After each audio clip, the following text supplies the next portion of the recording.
Estamos viendo un poco el tema de Brassica rapa, una especie nabo silvestre, que es una especie típica del sudeste de nuestro país. En realidad la especie está distribuida en casi todo el territorio, casi toda la zona agrícola, pero su frecuencia y su importancia y su predominancia es en el sudeste. Dentro de las características más importantes que tiene esta especie es una gran producción de semillas, nacer o emerger durante todo el año, por lo tanto eso lo hace que sea maleza tanto de los cultivos de invierno como lo que es trigo, como lo que es cebada, y los cultivos de verano, principalmente soja, aunque también se la ve afectando maíz y girasol. Hoy en día esta especie se ha convertido en una especie difícil de controlar, dado que se fueron desarrollando algunos biotipos con resistencia. Uno de los principales inconvenientes que tiene esta maleza es que a través de un cruzamiento espontáneo se cruzó con colza que tenía el transgen de resistencia a glifosato. Y por lo tanto eso hizo que lo que nosotros hoy en día llamamos nabolsa, que en realidad es un nabo que se ha cruzado con la colza. Entonces casi todos los nabos del sudeste tienen ese transgen de resistencia a glifosato y por lo tanto en los barbechos resulta una maleza también muy difícil de controlar. Dentro de algunos biotipos están concentrados los 4 tipos de resistencia que mencionamos anteriormente. O sea, la resistencia transgénica a glifosato, la resistencia a inhibidores de la ALS, donde hablamos de mesulfurón, sulfonilures en general, e imidazolinonas principalmente, la resistencia al 2,4-D y ahora últimamente la resistencia a fluorocloridona, que es un herbicida inhibidor de la enzima PDS, o sea, un inhibidor de la síntesis de caroteno. Bueno, cuando esto ocurre, por supuesto tenemos que estar pensando en otras estrategias de manejo, que pueden ser tratamientos químicos, pero con productos que no pertenezcan a ninguno de estos grupos alternativos, o las mezclas de algunos de los productos a los cuales presenta resistencia con productos a los cuales no presenta la maleza resistente. Si queremos dar un ejemplo, varios herbicidas inhibidores de la PPO, por ejemplo flumioxazin y algunos otros, hoy en día son estrategias que pueden ser indicadas para el control de esta maleza. Algunos productos nuevos como el trifluidimioxazin también puede ser otra estrategia. Son productos que pertenecen a otros grupos químicos y en los cuales todavía no se ha desarrollado resistencia. Lo que hay que destacar es que si uno utiliza esos productos como única alternativa de control, a la larga o a la corta también se van a generar resistencia. Y eso es lo que hay que evitar. Por las fallas de control a fluorocloridona se empezaron a ver como hechos aislados. Cuando la especie esta desarrolla resistencia a 2,4-D, la primera herramienta a la cual los técnicos y los productores acudieron fue a la fluorocloridona, que era un producto que se sabía desde hace tiempo que tenía buen control para esta especie. A partir de 3-4 años de uso intensivo de fluorocloridona se empezaron a ver escapes, entonces a la dosis que usábamos normalmente no se controlaba y entonces lo primero que se hizo fue incrementar la dosis de fluorocloridona para lograr eficiencia de control más alta. Entonces ese aumento de dosis genera mayor presión de selección, esa mayor presión de selección termina constituyéndose en un desarrollo de una maleza resistente. Y lo primero que se ven son escapes aislados, en algunos campos un 5%, 10% de los individuos que no son controlados. Cuando esa cantidad de individuos, que al principio son limitados, llega aproximadamente al 20% de la población, ahí recién las personas normales advierten que estamos ante un problema porque hay un 20% de las plantas que se escapan y uno empieza a echarle la culpa a varias cosas.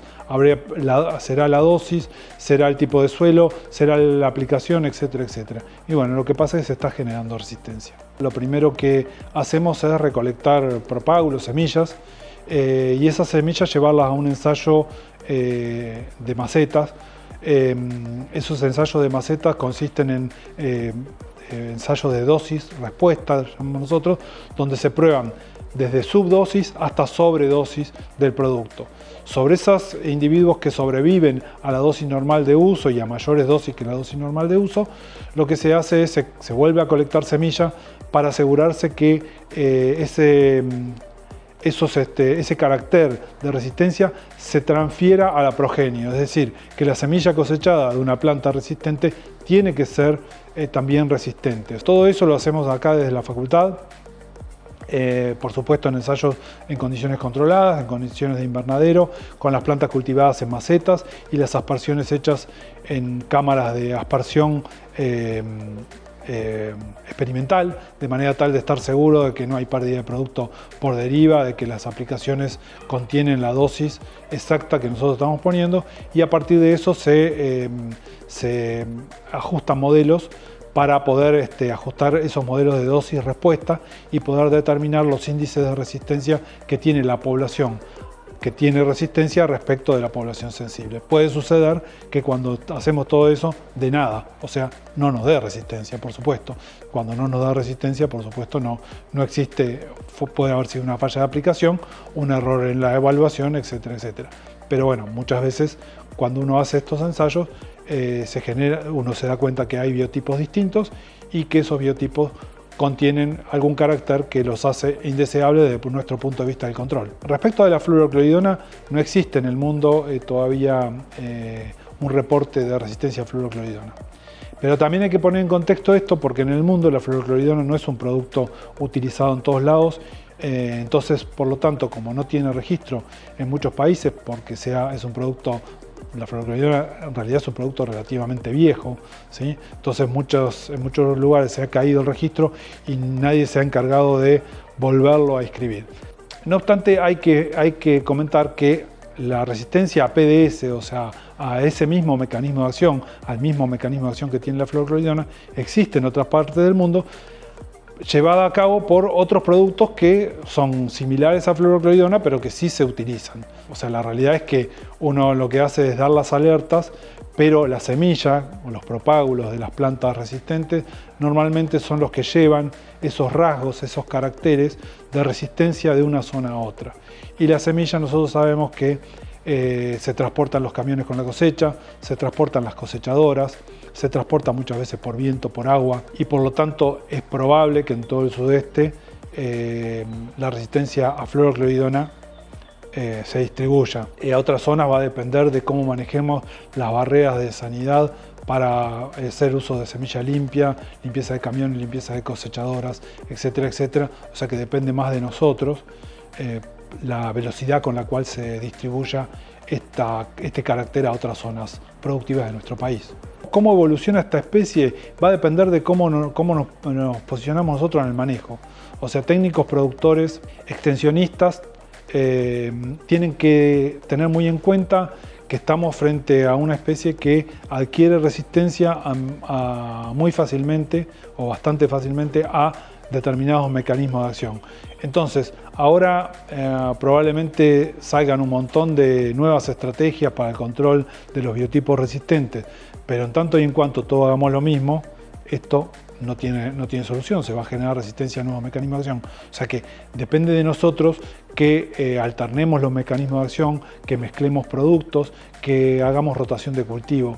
Y una cosa que dije un poquito antes es manejemos integradamente, o sea, no se puede manejar con un solo método el manejo de ninguna maleza, no solamente de nabo. O sea, acá nosotros hablamos de nabo, pero el nabo es una excusa o es un ejemplo o es un caso testigo. O sea, todas las malezas debieran ser manejadas desde el punto de vista, tomando en cuenta los criterios del manejo integrado, ¿sí? Todos hacemos lo mismo, redunda en más resistencia y más problemas para nuestra producción.